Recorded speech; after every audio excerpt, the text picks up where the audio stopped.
welcome back to SuperCoach Edge. Well, Liam, so far we've run through the most notable primo, mid-price, value, and rookie picks across both forwards and rucks.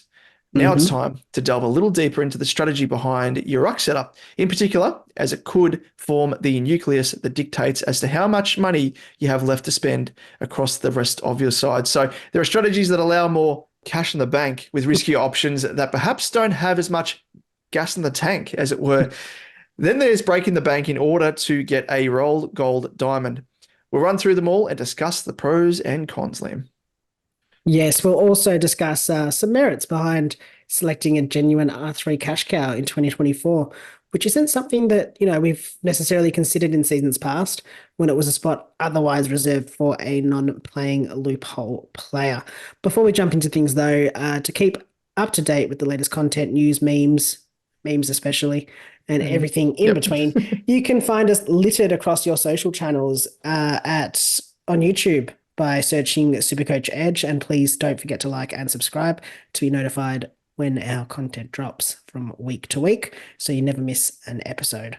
On Twitter, you'll find us at @supercoach_edge, Damon at DamoJ88, myself at Liam Evans _95.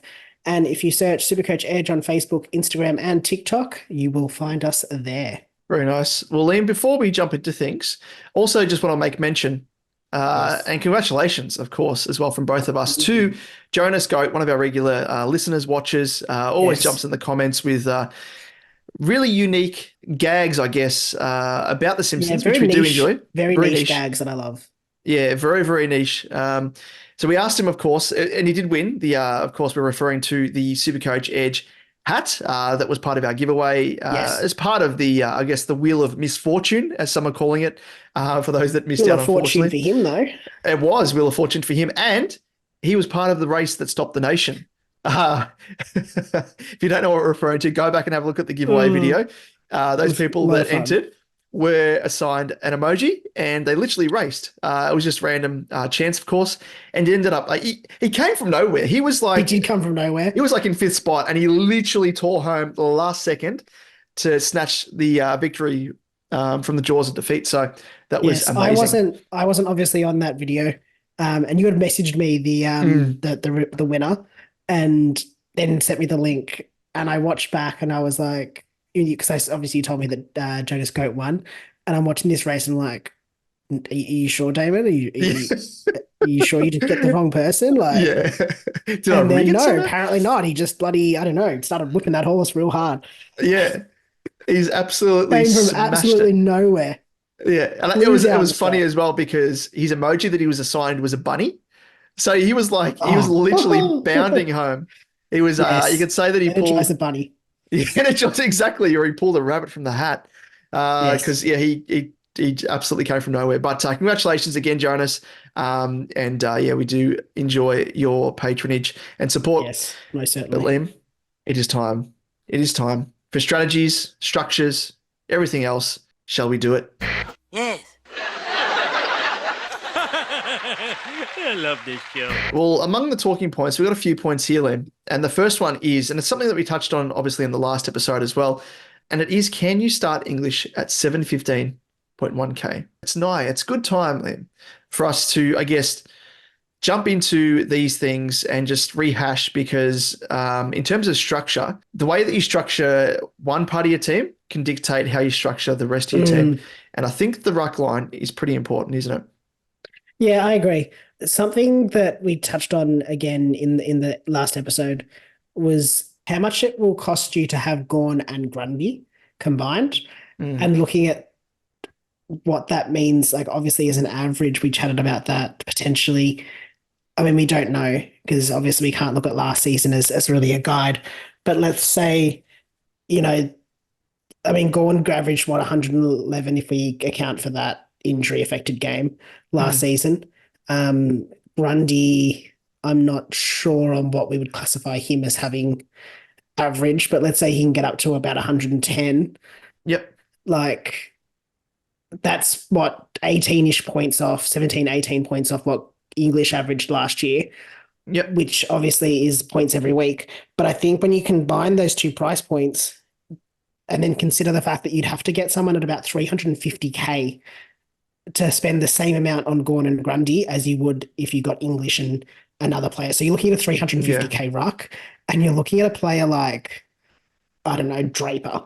Not even Draper's still too expensive. Draper's 400, I think. You're looking at a Nick Bryan. You're looking at a. There's no one like a Braden There's Preuss, no one. Mason Cox, Lloyd Meek. Yeah, Mason Cox is probably a really good example of it. Like Darcy that's Fort. the level of ruck you're looking at. They're not Secondary really going to be rucks your number anyway. one ruck. They're all secondary rucks, except for probably Preuss. Preuss is probably the only outlier there. Ben Miller, Samson Ryan, like you're not going to get someone who's going to. So consider that. Like, I mean, let's just have a look. All right, Mason Cox. What did he average last season? He averaged 63.5. So, you know, you're looking at your 128 from English plus your 63.5. That gets you a 191.5. If you then go GAWN and Grundy, and we're saying about 110 and 111, which I think is conservative potentially, that's 221. Yeah. So you know what I mean? Like, obviously you could go for a GAWN and an English or a Grundy and an English, but then you're spending 715 plus, I don't even know what GAWN is off the top of my head. GAWN's 583.7. Yeah. So then you're spending 1.2 mil, almost 1.3 That's on a lot two of money. players on your ruck line. That doesn't include your R3. It's Yeah. a lot of money. Yeah. And it goes back to that point, doesn't it? Just in terms of value, like you can't, and I guess like we all talk about it, like not just us, but other content creators as well. But like you listen to someone who's an absolute GOAT in the game in fantasy and most recently SuperCoach, but Moreira's Magic, he talks about value and he applies the methodology to fantasy, but also it applies to SuperCoach in that you've got to pick guys that you think will exceed their average of last year in order to provide that value, which means that you're getting a discount on the player by starting them.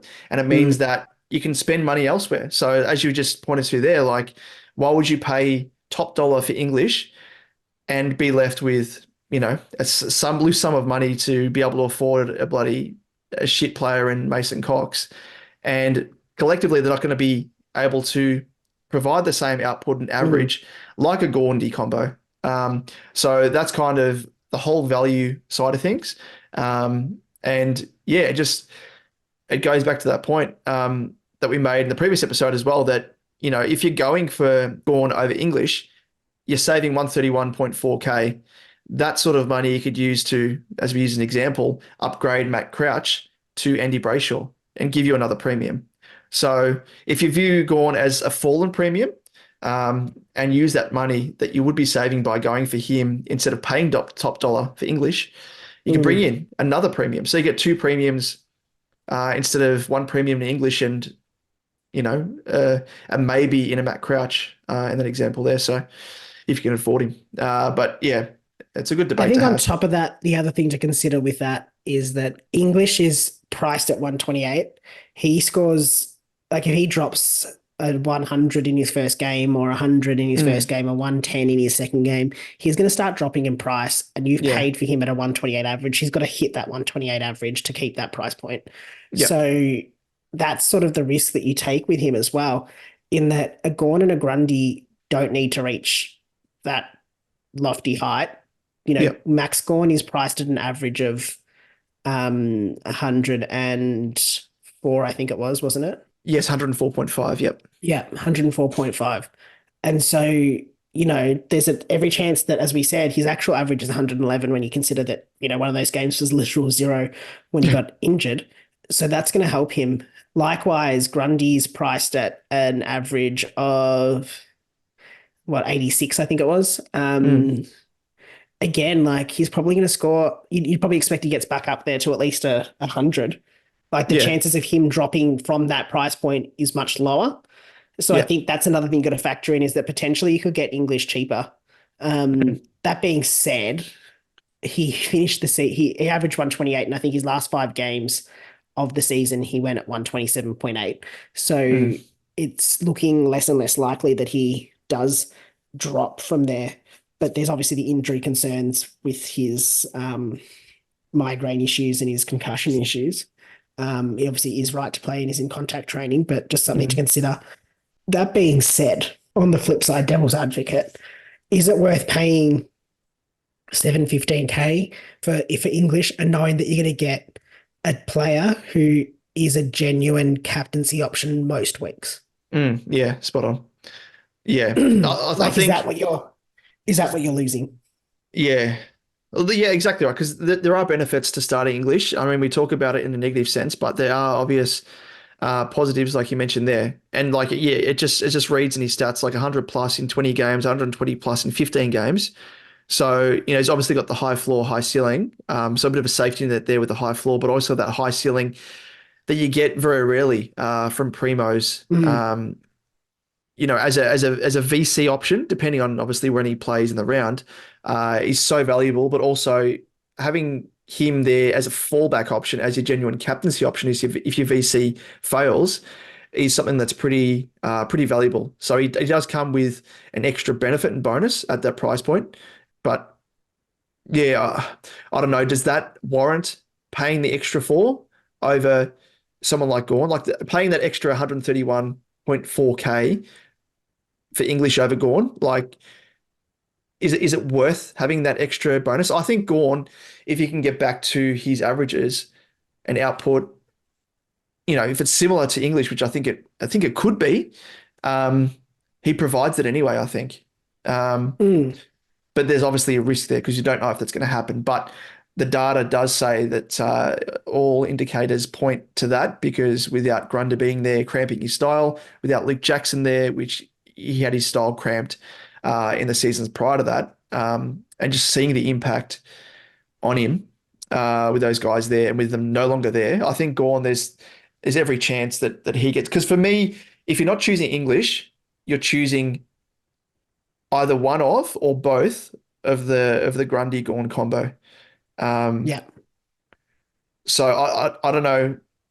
I wouldn't feel comfortable. Like the other option, I think, and probably something to discuss just quickly, but are there any other guys, even though we touched them in the previous episode, outside of Grundy, that we would be comfortable in starting if it wasn't English? I basically can't. What you're saying is I can't pick English, GAWN, or Grundy. Say you were going for one of GAWN or Grundy and the other option in your team. You could pick anyone but Yeah. English. Would you feel comfortable in doing that? Talking in Let terms of me. upside here, like going back to what we're talking about with value.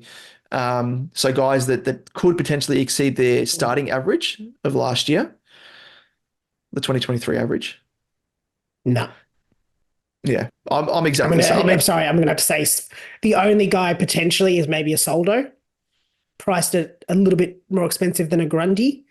Yep. He's probably the only one that I then kind of go, oh, maybe, but there's too many unknowns with him as well. Like, Yeah. it's really, that's gun to my head. If you said to me, realistically, when I look at my rucks, there's three players I'm considering, and it is English, GAWN, and Grundy. Yeah. And it's really in the opposite order that I just said. It's Grundy, GAWN, and English, and that's probably my preferences at this stage. Yeah. I think the only guy that I would be keen on starting is Rowan Marshall. Because he's like of all the guys. But again, I don't see too much more upside. I can see him maybe reaching the heights that he did in 2023. But again, it's one season that he's had the breakout. And I think that's the difference. I think St Kilda, will they it, improve? yeah. All that sort of stuff. I think that's the difference with what I would consider there. I probably wasn't looking at Marshall purely because I don't see there's any value. Yeah. You're paying You pay for what you get. $639, Yeah. and you're hoping he can maintain an average of 114.3 from last season. Like, Yeah. that. I know he's never really been the solo ruck. Yeah. But his best average in a season before that was 2019 when he played 20 games and averaged 110. Like, and then the next one is 103, and that was in COVID season. Yeah. So it's hard. I don't know. I don't mind Marshall. Yep. I just 639K is a lot of money for him. Yeah. Again, he's probably in that bracket. I think anyone over 600K is probably too much. Again, contextualizing it when you put it alongside GAWN being priced at 583.7. He's kind of the benchmark for me. Yeah. It's just there's no one above him that presents the same value that GAWN does. with his history, Yeah. like it's just he's got too many runs on the board. Sean Darcy, injury prone, going to the season with injury recovery. Jared Witt's not a massive fan of him again.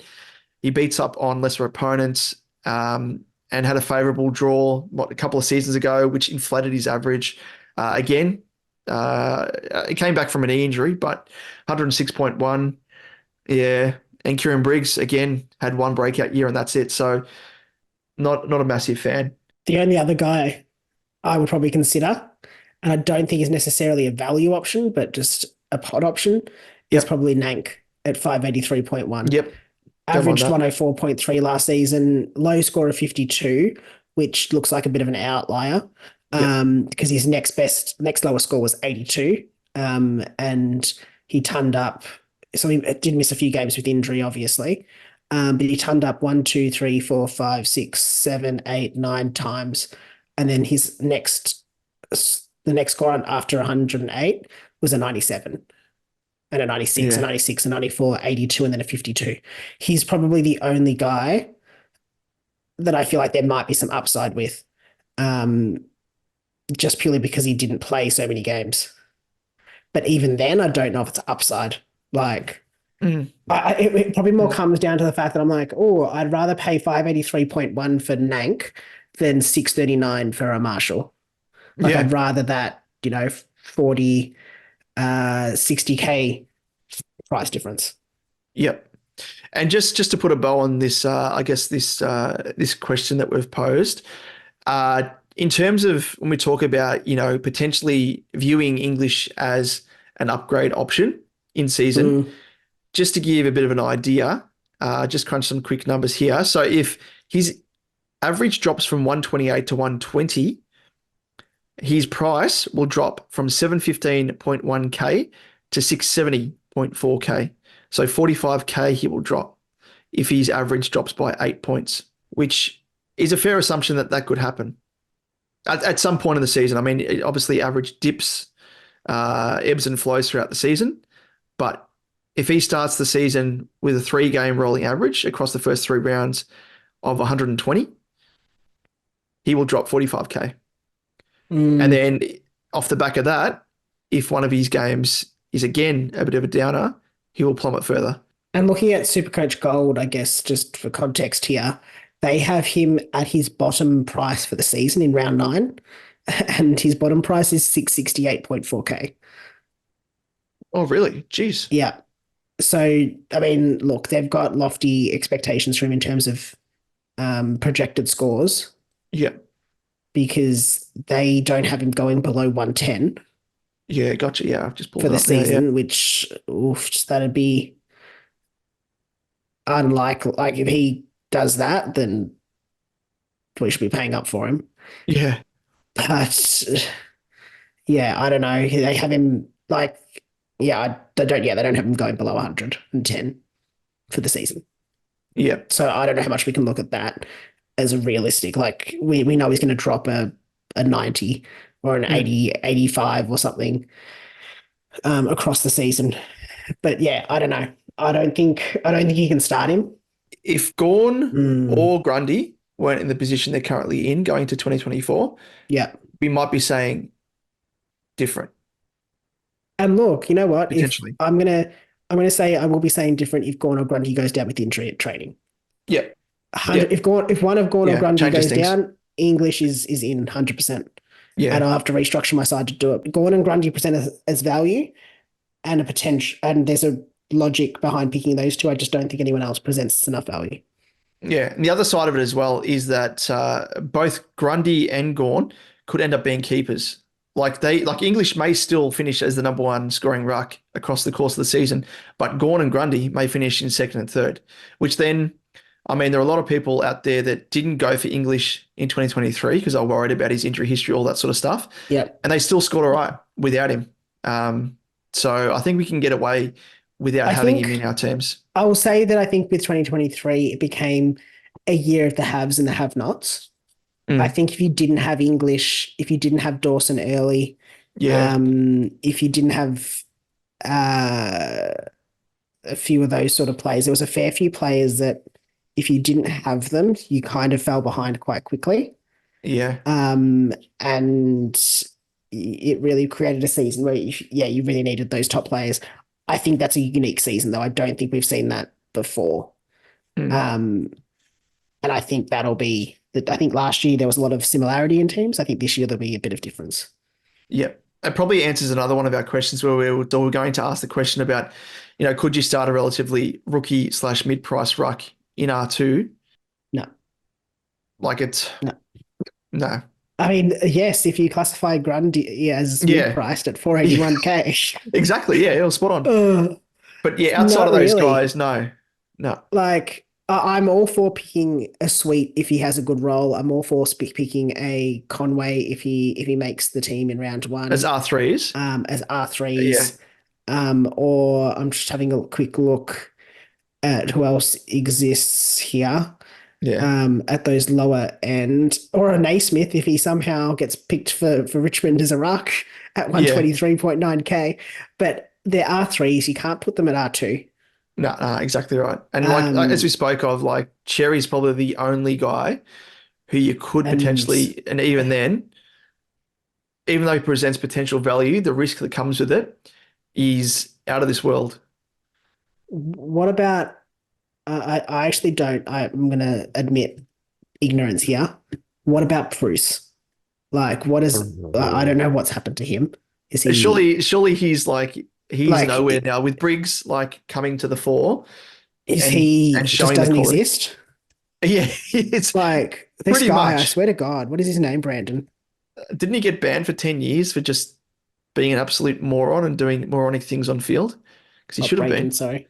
Oh yeah, he was what's her name? Nank. He was Not Nank. he was Mummy. He was Mummy 2.0. 2.0.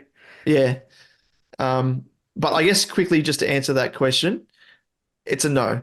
He Yeah. re-signed, put pen to paper on a new deal last year. Oh wow. Jeez, he knows how to swindle. That's for sure. Yeah. Yeah, I was just assuming, like, is he injured? But he's probably the only one at that price point of 300k. Oh, sorry, is he 300? 308.2k that would present as an option. The issue for him, though, is that he's just not going to get the games unless Briggs goes down. Yeah, exactly. So, and that's really he's the only one that stands out because, I mean, Lloyd Meek maybe at 357.3. There's potential for him to grow. Reeves at 375. Yeah. But otherwise, like Nick Bryan, I don't think will get enough game time. Draper, likewise. DeConning, no. Cherry, we discussed in the last episode. Yeah. The thing is, with all those guys at that price point, unless you're going to the season with like a big amount of cash in your kitty, you're going to paint yourself into a corner. Yeah, if those guys get injured, which as we spoke about with Cherry last year, got injured in round one, and those people that jumped on him, they were cooked in fantasy and SuperCoach alike because they didn't have anyone around that price point without having to use extra cash. Or, I think there were some people that ended up trading in a primo, like downgrading a primo in order to make the cash to upgrade Cherry to a genuine ruck primo. So you're compromising your side and you're also wasting a trade in order to make up for that risk of starting a Cherry or whoever it may be. So could you do it though? If you start Tim English at 715k and then you go, so I'm doing some quick maths here, and then you go a Cherry at 407. Yeah. It's 1.12 mil. And what does Cherry average last season? So he's priced at 73 plus 128. Probably gets you to just under what GAWN and Grundy theoretically would provide. Is that then okay? Would you then accept that? Because there's potential upside with the Cherry to score more than that 73. And what was that total? 1.1? 1.1 mil, yeah. So it's probably rough. It's a bit more expensive than a GAWN and a Grundy, I'd say. GAWN and Grundy is $1,065,000. Yeah. So you're spending probably an extra 600k. Yeah. Well, you'd need to average more. Sorry, 60 odd k. Yeah. I guess in that scenario, the only benefit is if, say, English finishes as the number one ruck, you've already got him in your team, and you're using Cherry as a genuine stepping stone. So you're using him as a playing cash cow. Yeah. So with the aim, a GAWN or a exactly whoever's R2.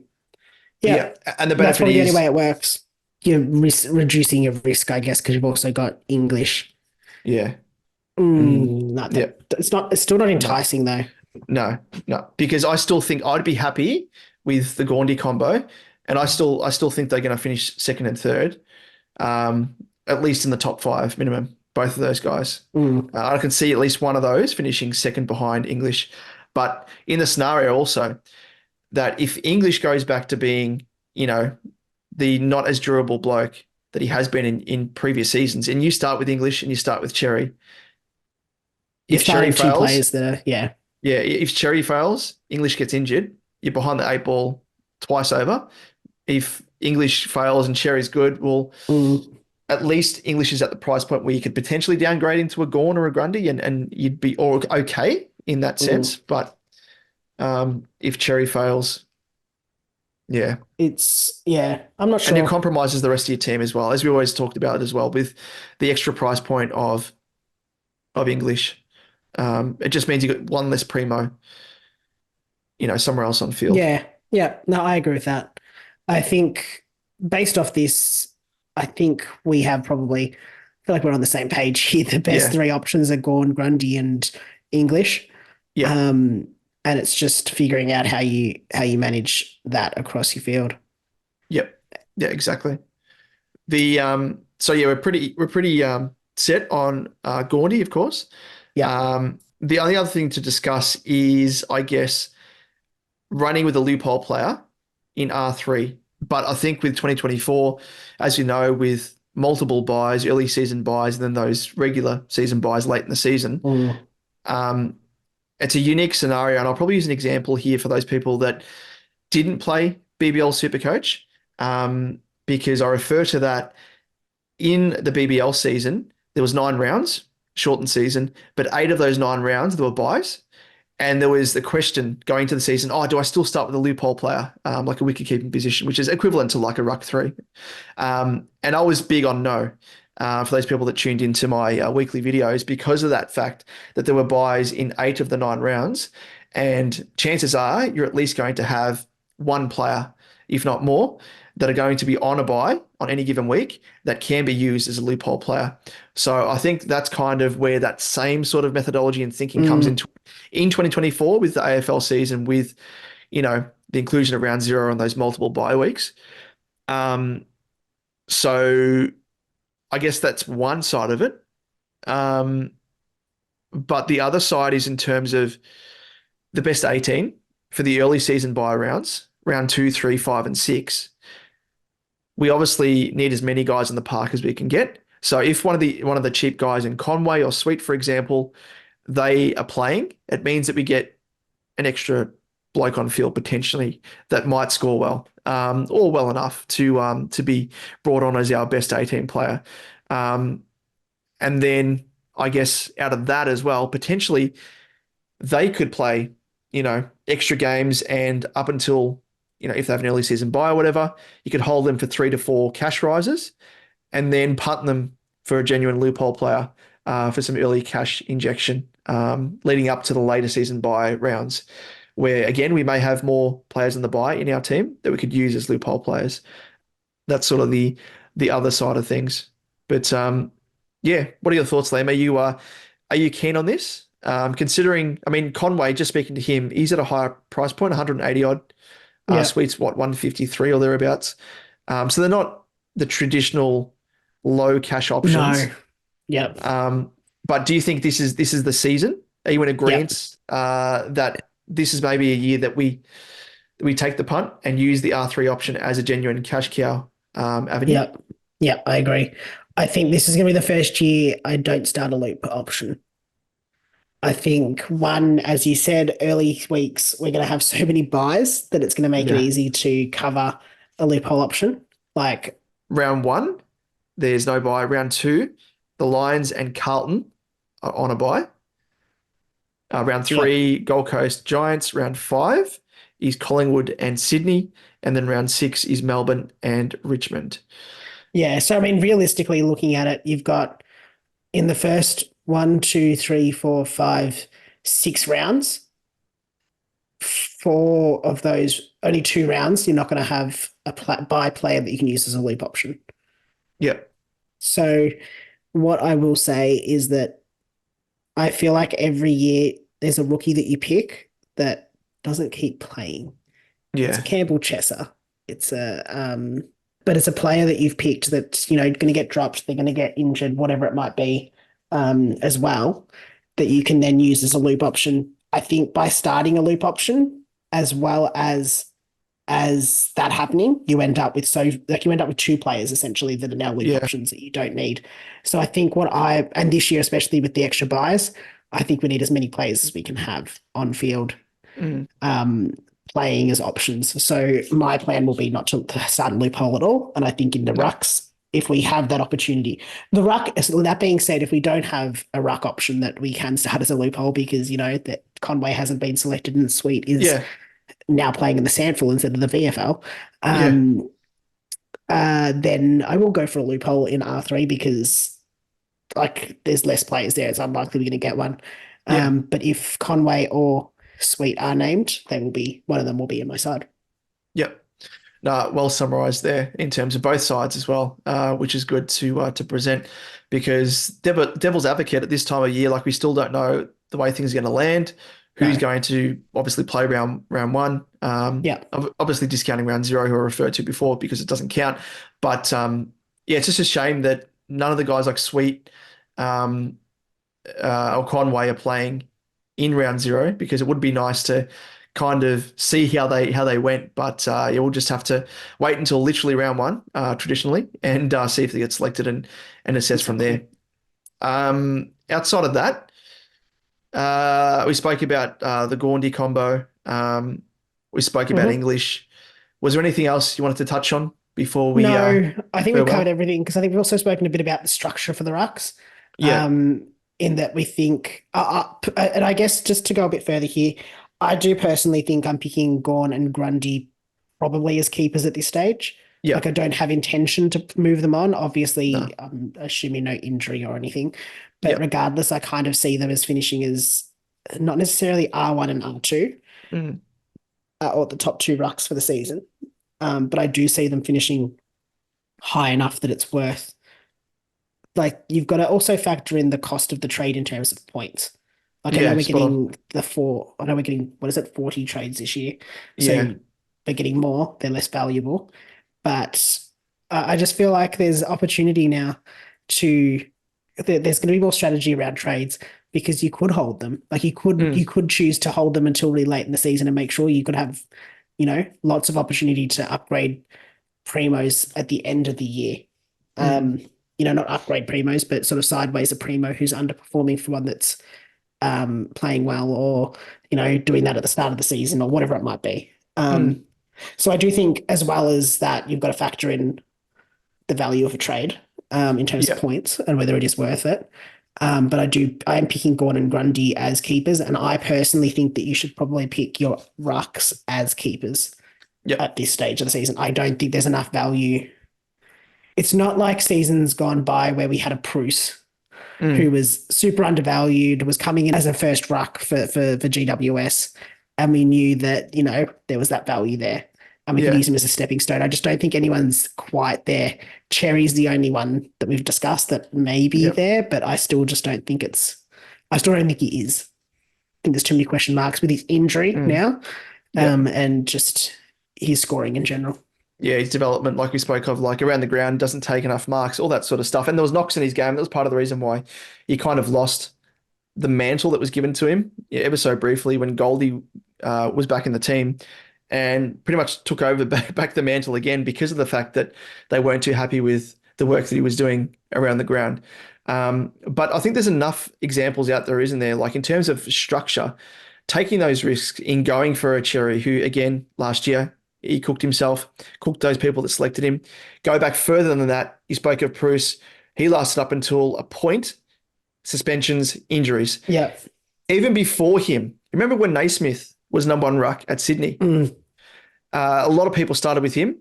Similar sort of price point. I think it was about 250, 300 range. People thought, yes, okay, this is amazing. I'm going to put a trade aside with the intention of upgrading him when he, obviously increases in price. Didn't get to that stage. Unfortunately, did his knee for like the fifth time, whatever, the poor bloke. But again, there's so many examples over the course of Supercoach where taking those risks, if they come off, great. But I almost feel as if, like in the ruck, there's higher stakes. There's only two positions that you have to fill. It's not as if you're in the midfield where there's 8 positions or in defense or forward with 6, where there isn't as high stakes. If you miss a guy or whatever, you can trade them in later. But 2 positions, you need to get, at the very least, one of those guys being a top 2 ruck, the other one being, top 3 to 4, to be really in it and justify having those guys in those positions. Because I just don't feel as though there's enough reward v risk in starting someone like a XERRI or a Bruce or someone else that could be used as a stepping stone, because as we've said and noted on those examples, that if they fail, you are absolutely cooked. Because the other side of it, if you were to go into the season with a safety net with 150K in the bank, again, you're shooting yourself in the foot, because you're taking 150K away from your team that you could be injecting to bring in another premium by upgrading a mid-pricer to a premium potentially with that cash. So hence the reason why I think Rucks should be set and forget if you can. And just with the fact that the season is the way it is with both for GAWN and Grundy, it's very fortunate for both of those guys. Both have good history behind them. And indicators are they should be getting back to, where they have averaged quite well in the past. Might be some slight regression in the case of GAWN, especially because he is, as you mentioned, 32 or something now, heading into the season. But at the very least, I think, he's shown enough across the journey, whereas the number 1 ruck, he doesn't need a chop out. He's that endurance beast and can do it all, as we know, up forward as well. So, yeah. I don't know. Have you got anything else to add, Liam? Otherwise, that's pretty much it, I think. No, I think that's it. I think it was a good chat. I think it was a good chat about English. I think it was a good chat about GAWN and Grundy and other players, and a different structure for it. Obviously, we spoke about all these players as options, but in the last episode, but I think this gave us an opportunity to look at structures, look at pros and cons of how you line them up, and then obviously talking. I think it's a really interesting thing, the loophole player at R3. I think this season presents a really interesting conundrum for it and why we shouldn't do it. And I think as well, and I might touch on it a bit later when I talk about my team, is not choosing a loophole, as I said, at all, on any line at this stage of the season. Maybe looking at it as an option later. Yeah, 100%. And of course, we'll revisit this closer to the season, of course, and then coming out of the back of the scratch matches and then the official preseason games, because the cream will rise to the top and we'll start to see those guys that are in contention, and things may change. So, we mentioned that now, but that's kind of the way things lie as it stands. So, Liam, that's rounds us out for this chat. Very good chatting to you, of course, chatting strategy, structure, everything else, because as we said, it's probably the most important when it comes to your team. It's in the middle. It's the nucleus, Liam. It's the nucleus. It is. It really is. So I think the rucks are the interesting ones. It's a funny strategy. I think it changes from your forwards, and as we said, mids and defenders, where you have so many players that an individual player doesn't make as big a difference. Whereas I think in the rucks, because there's 2, it is almost worth setting and forgetting and moving on, because it's hard to. I think it's also a position that we don't get variety in. We don't get rookies in. We don't get, like, the mid prices are generally mid prices because that's how they score. There's not as much of a breakout opportunity from year to year. So rucks are a funny area, but good to chat about them. Yeah. Well, very nice. Well, as we said, that rounds us out for this chat. But of course, if there are any, rucks that you want us to chat about in a bit more detail, but of course, we touched on pretty much all the main ones in the previous episode. But even with regards to any strategies, any specific moves that you'd like us to touch on or cover, let us know, of course, via YouTube, comment below this video, or you can reach out to us, Liam, via our socials. Yes, and you can do that on Twitter at supercoach_edge, Facebook, Instagram, if you said Supercoach Edge, you'll find us there. And on Twitter for Damon, he's at DamoJ88, and myself at Liam Evans _95. Very nice. Well, for the next video, I think I might be doing a bit of an unveiling of my team, Liam. Ooh. Yes, Exciting. I've been tinkering with it, and I see people still commenting on my very first draft, which was pre the buy explanation as to how SuperCoach was going to tackle that with round zero not counting. Did my team prior to that, and of course did it prior to the knowledge of us getting 4 extra trades with a total of 40 heading into 2024. So with all that in mind, I have constructed a bit of a team that I'm quite happy with, I must say. Oh, that's good. Yeah, so I'm in a I good haven't spot. seen it as well, I have to say. We don't Yep. know, neither We of don't us know know it. what either of our teams look like. Yeah, I was very tempted to send it to you, but I thought I might surprise you. I might surprise you. Please. Yes, because there are a couple of guys there that I do a little bit more delving into, and it's to do with other areas of the team that we're yet to chat about in Defenders Week and Midfielders Week. That I brought into my team that, yeah, it might be I don't know, not a surprise, but it's going to be a bit of a hidden gem potentially. Let's just Oh, say I'd that. like to hear that. Yeah, a bit of bait there, just to wet the whistle for when it is announced. Well, that's it, Liam. Thank you so much for the chat and debate, ever so important. But thank you also for tuning in, our dear listeners and viewers. So we'll do it again next week. Chat about all things midfielders, which is going to be a juicy episode, no doubt. So I can't wait to delve into that. We'll reconvene then, and we'll catch everyone when we do next week. So I'll see you then. See you guys.